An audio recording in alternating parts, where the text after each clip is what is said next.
आज के समय में हर इंसान की ज़िंदगी में इतनी उलझनें हैं, इतनी परेशानियां हैं कि बहुत ही मुश्किल है कि इंसान चिंता करने से बच पाए।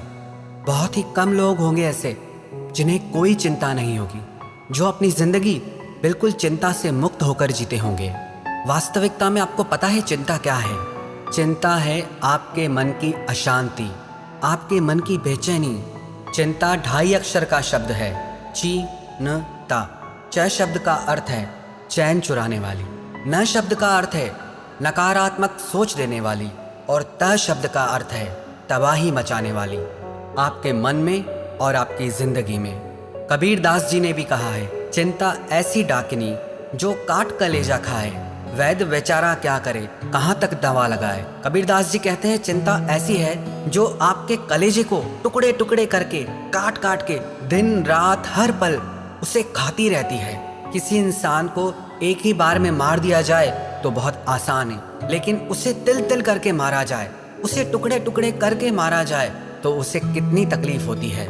मृत्यु से भी ज्यादा दुख देने वाली है ये चिंता। पर कभी आपने गौर किया कि आप चिंता करके कुछ बदल नहीं पाते हैं, चिंता करके कुछ सुधार नहीं पाते हैं। चाहे आप जितनी भी चिंता कर लें, पर आपका किसी बात पे कंट्रोल नहीं चलता है। अगर आप हमेशा खुश रहना चाहते हैं, आप चाहते हैं कि आपका मन हर चिंता से मुक्त हो जाए, तो सबसे पहले तो आपको ये सोचना चाहिए कि आप जिस विषय में सोच रहे हैं, क्या चिंता करके आप उसे बदल सकते हैं? और यदि आप उसे चिंता करके नहीं बदल सकते तो चिंता करने से क्या फायदा? अगर आप इसीलिए चिंता करते हैं कि आपके साथ कुछ बुरा हो गया, आपको उसका सदमा लगा और उससे आप चिंता में चले गए, लेकिन जो कुछ आपकी जिंदगी में हो गया, क्या आप उसे बदल सकते हैं? क्या आपका उस पे अब कंट्रोल है? आपका उस पे बिल्कुल भी कंट्रोल नहीं है। तो क्या फायदा चिंता करके? आप ना अपने बीते हुए कल को बदल सकते हैं और ना ही अपने आने वाले कल को बदल सकते हैं। तो चिंता करके आप क्या प्राप्त कर लेंगे? एक जंगल में एक झोपड़ी के अंदर 2 भिक्षु रहते थे। एक दिन वो नगर में भिक्षा करने के लिए गए, लेकिन जब वो भिक्षा करके वापस लौटे तो उन्होंने देखा कि उनके झोपड़ी के ऊपर जो छत थी, एक तूफान आया और उसमें उनकी छत उड़कर चली गई। उनमें से एक भिक्षु बहुत रोने लगा कि मैंने एक तो पहले ही सारा संसार छोड़ दिया परमात्मा की प्राप्ति के लिए, आत्मा के ज्ञान के लिए, लेकिन परमात्मा तुझे मुझे दुख देने में बड़ा मजा आता है। एक छोटी सी झोपड़ी वो भी तुझसे सहन नहीं हुई, उसकी भी छत तूने तूफान में उड़ा ली। लेकिन दूसरा भिक्षु जब उसी बिना छत वाली झोपड़ी के अंदर सो रहा था तो उसने देखा कि रात में चांद तारे कितने सुंदर लग रहे हैं। वो मन ही मन परमात्मा को धन्यवाद देने लगा कि रात इतनी सुंदर होती है, मैंने कभी सोचा भी नहीं था। अच्छा हुआ परमात्मा कि तूने हमारी झोपड़ी की छत उड़ा ली, वरना कभी हमें पता ही नहीं चलता कि रात को सोते समय चांद तारों को देखना कितना अच्छा लगता है। अगर मुझे पता होता कि बिना छत के इतनी अच्छी नींद आती है और इतना अच्छा नजारा देखने को मिलता है तो मैं पहले ही छत को हटा देता। अब परिस्थिति दोनों के लिए सेम है, एक जैसी है, लेकिन मन स्थिति दोनों की अलग है। परिस्थिति चाहे कैसी भी हो, लेकिन उसमें आपको खुश रहना है या दुखी रहना है, ये सब कुछ सिर्फ आप पर निर्भर करता है। परिस्थितियां हमें चिंता नहीं देती, हम उन परिस्थितियों को कैसे लेते हैं उससे हमें चिंता होती है। कुछ लोग ऐसे होते हैं, कहीं से कोई बुरी खबर सुन लेते हैं, कोई ऐसी बात सुन लेते हैं तो उससे उनको चिंता होने लगती है कि कुछ गलत ना हो जाए। किसी दूसरे के घर में चोरी हुई तो मेरे घर में ना चोरी हो जाए, किसी और के साथ गलत हुआ तो मेरे साथ ना गलत हो जाए, किसी और के घर में छापा लगा तो मेरे घर में ना छापा लग जाए। पता है कई बार सोच सोच के ही आप उस नेगेटिविटी को अपने घर ले आते हैं। आपके घर में होती नहीं है, लेकिन सोच सोच के जो बात ना भी होने वाली हो ना, वो एक दिन सच में हो जाती है, क्योंकि आपने उसे सोच सोच के इतना आकर्षित किया कि वो आपकी जिंदगी में आ जाती है। एक व्यक्ति था जो कहीं से भी लोगों की बात सुन लेता था तो उस पर विश्वास कर लेता था और उसी हिसाब से चलता था। उसकी बीवी उससे बहुत परेशान थी, एकदम वहमी हो गया था। उसे जो जैसा कहे उनकी बातों में आके वैसा ही करने लग जाता था। उसकी पत्नी ने अपने फैमिली डॉक्टर से बात की कि मेरे पति को ये बीमारी है, उसे जो जैसा कहे वो वैसा ही सोचने लग जाता है, मैं क्या करूं, बहुत परेशानी होती है, दुखी हो गई हूं मैं।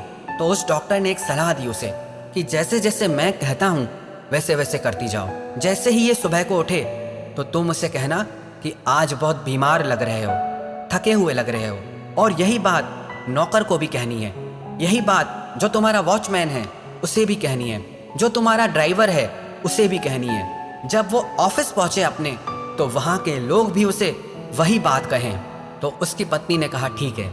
जैसे ही वो व्यक्ति सुबह को उठा, वो उस दिन बहुत खुश था, लेकिन जैसे ही वो नींद से उठा तो उसकी पत्नी ने कहा, क्या बात है, आज बहुत उदास लग रहे हो, थके हुए लग रहे हो, बीमार लग रहे हो।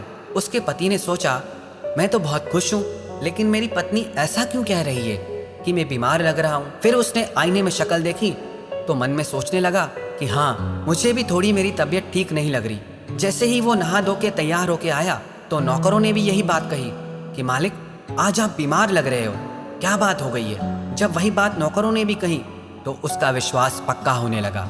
उसने कहा, हाँ, मुझे भी थोड़ा थोड़ा लग रहा है कि मेरी तबीयत ठीक नहीं है।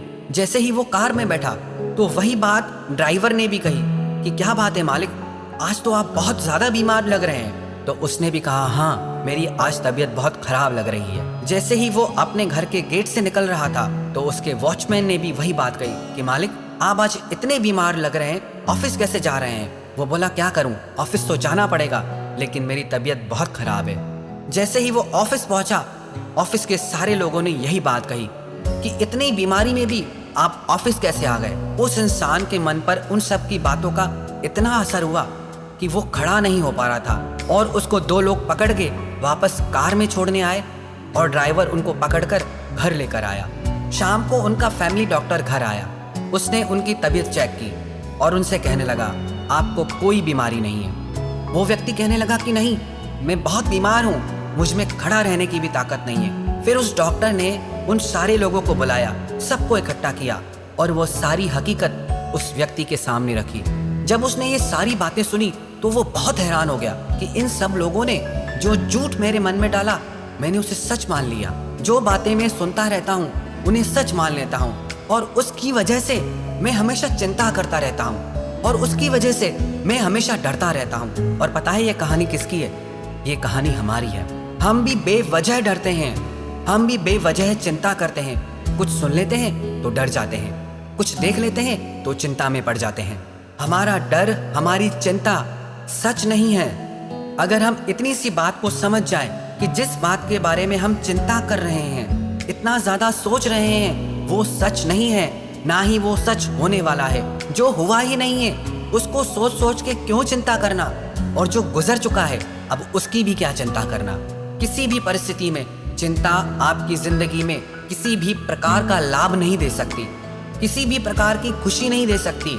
तो आज से, अब से अपने मन में ये निश्चय कर लो, परिस्थिति चाहे कैसी भी हो, लेकिन हमारी मन की स्थिति कभी नहीं बिगड़ेगी। चाहे कैसी भी परिस्थितियां आ जाए, लेकिन हम चिंता नहीं करेंगे। हम मन से हमेशा निश्चिंत और खुश रहेंगे। आप मन में ये बात बिठा लो कि चिंता करने से कुछ नहीं बदलेगा। जो कुछ भी बदलेगा आपके कर्म करने से बदलेगा।